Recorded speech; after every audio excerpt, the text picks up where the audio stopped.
سوال یہ پوچھا گیا ہے کہ کوئی شخص بول کر پہلی ہی رکعت میں قاعدہ کر لیتا ہے، یعنی ایک رکعت پڑھی اس نے اور وہیں اتحیات بیٹھ گیا، اس نے قاعدہ کر لیا، عبدہ و رسول تک اتحیات پڑھ لیا، تو اب اس پہ سجدہ سہو لازم ہوگا یا نہیں، یا وہ نماز کیسے پوری کرے گا؟ تو اگر کوئی شخص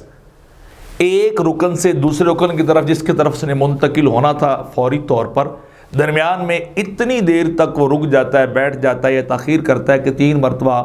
سجدہ کی تسبیحات یا رکوع والی سبحان ربی الاعلیٰ، سبحان ربی العظیم 3 بار پڑھنے جتنی وہ تاخیر کر لیتا ہے، تو ایسے شخص پر سجدہ سہو لازم ہو جاتا ہے۔ تو ایسی صورت میں چونکہ وہ پورا اتحیات پڑھے گا عبدہ و رسول تک، تو چونکہ یہ اتنا لمبا ہے کہ 3 بار تسبیح کیا 6 بار بھی ہو سکتی ہے اتنی مقدار بیٹھنے سے، تو لہٰذا ایسے شخص پر سجدہ سہو لازم ہوگا، وہ کھڑا ہو جائے،